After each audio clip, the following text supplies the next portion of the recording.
You may be surprised to know, but it's baseball. I know it sounds so cliche to say, but you know, there's a lot of great things to be an American, right? It affords me the opportunities that my parents didn't have growing up in their country. Education, freedom of speech, freedom of religion. But taking that aside for just a moment and just talking about the, you know, simple day-to-day, you know, I love to watch my kids play baseball. You know, I have a son who's a left-handed pitcher, and that is the joy of my life to watch him pitch a baseball game.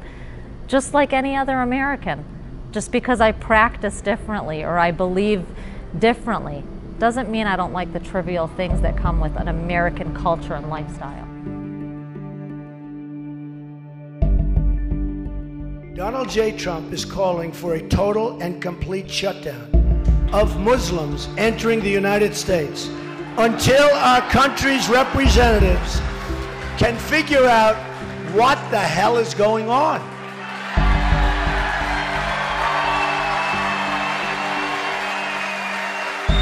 We have no choice. We have no choice. And this is the protection of the nation from foreign terrorist entry into the United States. We all know what that means. This isn't specifically singling out people with extremist ties. This is a blanket ban of all individuals from specific countries. And he wants the country to learn the lessons of 9/11.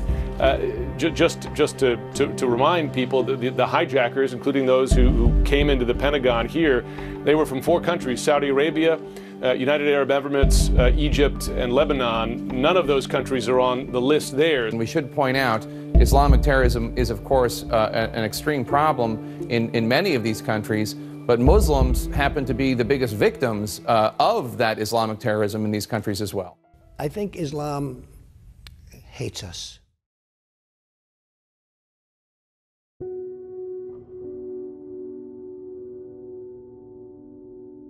My father immigrated to the States when he was young. He was about 7 when he came to the States from Beirut. So he grew up a non-English speaking Muslim immigrant to the States, and I grew up in this very conservative Christian household. He's the only one in the whole family that converted. My entire extended family, outside of my immediate family, is Muslim, and it's beautiful. I've always admired them, I've always loved them, they've always been literally family to me. I don't really have a background in political expertise. My background comes in photography and the music industry and these creative areas. I feel like it affects me personally, and I feel like this is the first time where I'm compelled to do something about it, which is why I wanted to create this piece. You know, a significant enough number, 63% of the population has never met a Muslim. That's a big portion of the population. They probably don't know a Sikh or a Hindu. They probably haven't been to a barbecue at an African American's home or their church. You know, couple that with how they might have been parented, what they're angry about, and it's a recipe for disaster. A religion in which 1 billion people are a part of, you know, and so I think that's maybe the disparity there. Across the country, we have witnessed a rise in attacks and, you know, hate crimes against Muslims and Arabs. Oh, it's worse than 9/11. The day of 9/11 was a very difficult one. I was personally subjected to an assassination right here in front of my office. Right that day, 9/11. I had to go live on NBC with Tom Brokaw to say that my name is Osama Silwani, but I'm not Osama bin Laden, you know. I'm an American citizen, I love this country, why are we being treated like this? For the last 7 years, I have been warning and saying that Islamophobia is on the rise. The reality is, during the most recent presidential campaign, there was over 240 assaults against Muslims, and those perceived to be in such a short time span. So every 4 years there's an increase in bigotry. We call it manufactured bigotry, regardless of the candidates. It just happens that way. I think throughout history that's been the case. When you look at what's going on globally with Daesh, you see the reflex with the Brexit vote.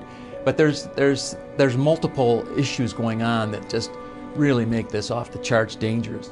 My hope is that we move past this anti-Islamic rhetoric and that we look at the country as a place where we can accept different religions, cultures, the way that it's historically been. That should not have changed recently. To show appreciation for diversity, that's really a gift. That has been one of the secrets of success in this country. According to a Pew Research study in 2016, it's estimated that Muslims make up less than 1% of the U.S. population. So it really is no wonder that 62% of the U.S. population has never met one. Research also shows us that the overall knowledge of the Islam religion itself is very minimal. 30% say they know very little, 25% say they know nothing at all, 35% say they know something, and only 9% say they know quite a bit. So, what's with all this fear? Let's break this down. Between 1980 and 2005, only 6% of terrorist acts on U.S. soil have been carried out by Islamic terrorists. That means 94% of terror attacks have been carried out by non-Muslims. So while the fear and outrage of terror attacks is valid and legitimate given the events of 9/11, the Boston bombing, Orlando, San Bernardino, and others, the focus seems to be more on who can we blame for all of this, rather than collectively working to find a solution. The first thing that I would say in regards to refugees is refugees face one of the strictest security processes before entering the U.S. than any other immigrant group or visa category, period. People say it's on average 18 to 24 months. Refugees from countries like Syria and Iraq actually go through many additional screening processes, and it takes them even longer. I met a family that came from Sudan, and they'd been in a refugee camp for 13 years, so these aren't people that are just like applying for refugee status and here within a week. These are people that have waited a long time to get here and gone through a number of security measures to be here. My whole family lived in Iraq. They all grew up probably 6-7 generations tracing back. When the war was happening, my family couldn't face the harsh conditions, so we moved to Saudi to a refugee camp. So we put our names on the list to be waiting for the opportunity to come to America. And after 3 to 4 years and facing hardships in a little cabin with 1 bedroom, we were 5 kids at the time. My mother was a single mom at the time. She became a widow in Saudi and lost her husband in the refugee camp. America was the opportunity for us to become something amazing. And America can be someone else's hope. It's not just my story. I'm pretty sure there's thousands of immigrants that face the same things that we faced and had the same amazing opportunity we had. So we're standing in the Hope for Humanity Center, and we call it Hope for Humanity because we believe in that as our mantra, that people who walk through our door will receive some type of hope.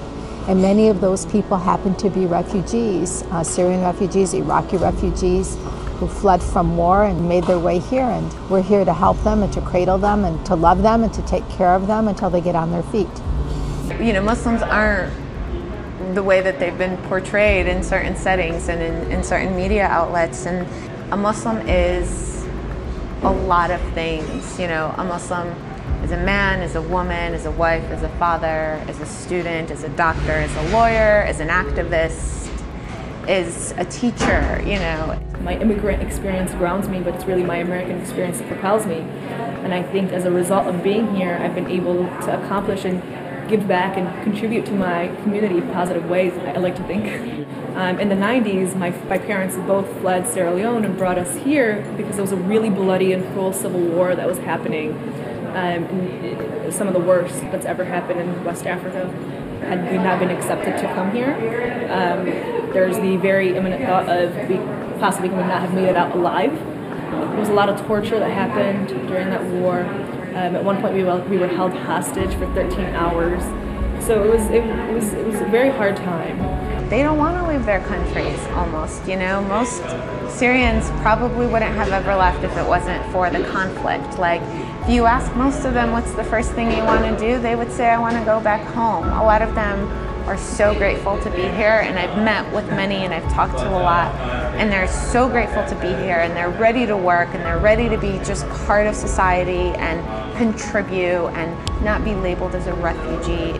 I remember when I started the paper back in 1984, It was not easy, you know, to start a paper. The Arab community were in hiding. Hollywood had portrayed us as the sheiks that have money because they're oil wealthy, but they're dirty and they have many wives, and they cannot be trusted. They are criminals. So they showed us in this kind of light. So we had already a distorted image. I feel like there's been this great misunderstanding, not necessarily of the religion itself, but as the society, as a misunderstanding of the community. I feel the American Muslim community is far different than the Middle Eastern Islamic community, and the same goes with most religions. It's just a completely different culture there as opposed to here. The people who are proposing this ban, the people who are pro this ban, are really trying to protect themselves. That's when the moral aspect comes into play. And I don't, as much as I support people's rights to protect themselves, for me morally it just doesn't add up. Radicalism is not a religious practice. Radicalism is an unfortunate disease. Some individual really got it, and we have to deal with them. Some of them are Muslims, some of them are Christians, some of them are Jewish, some of them are atheists without any religion. So to say it's an Islamic radicalism, I don't think it's the right term. I think, yes, we have radicalisms. It happened that some of its members are Muslim, Jewish, Christian, atheist, and others. And radicalism is an ideology. It's ideas. We have to change people's mind, perspective. Being safe and secure and fighting radicalism, all is a very valid goal we must all try to achieve. The more we invest in democracy, build bridges, allow people access for education, it will not be easy, but I don't think any of us can say democracy is easy. It is not. What trips me up, quite honestly, is how we call ourselves a United States of America, and we call ourselves a Christian country. But I know in my heart, Jesus and his Blessed Mother would never treat the other this way. Let's not go into comparative details painting one religion against the other. Instead, let's dive into how Muslims around the world, not just domestically, view terrorist organizations like the Islamic State. Another Pew research shows that most Muslims share an unfavorable view of ISIS, including nearly all of Lebanon and 94% in Jordan. More to this is that they mostly say violent acts in the name of Islam are rarely or never justified. That includes 92% in Indonesia and 91% in Iraq. Only 1% say that they are often justified. So if the overwhelming majority of Muslims around the world are against ISIS, and a staggering majority of American Muslims are against ISIS, then why do the two seem to always be lumped together? Well, a lot of that has to do with fear in the media. Not all Muslims are terrorists, but all terrorists are Muslims. I think it's time for profiling, though, don't you, Ange? I think it's time for profiling because the profile has been Middle Eastern Muslims who have blown people up or attempted to blow people up over the last 15 years. When he talks about that the police have to get in and infiltrate the Muslim community, I completely agree with that. These people live to kill us. They live to attack us. No Muslim students coming here with visas. No more mosques being built here until you stand up and denounce what's happened in the name of your prophet. America seems to be a very divided nation at the moment, but this isn't how it's supposed to be. The very word divided is the opposite of what America has always stood for. Muslim, Jew, Christian, atheist, black, white, Asian, Latino, anything, everything.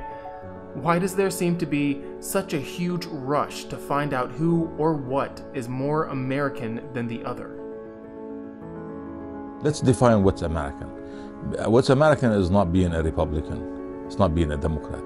Freedom of religion, freedom of press, and that does not discriminate against people of color or ethnic origin or religious affiliation or sexual orientation. This is America.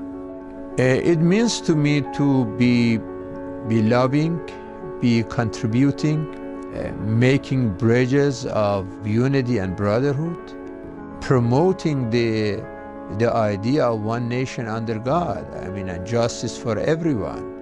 So we don't look to your color, your language, your culture, but you view you as a human being.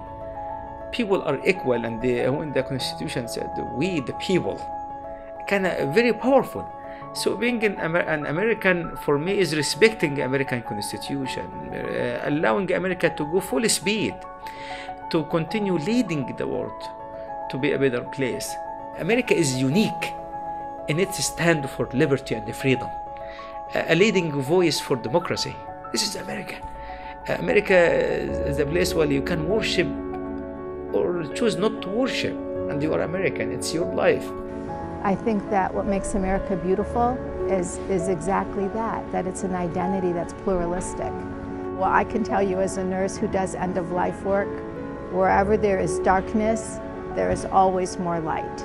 So whenever our government tends to do dark things, I actually look forward to the light that will come out of it, and I've seen it happen, and I know it will continue to happen.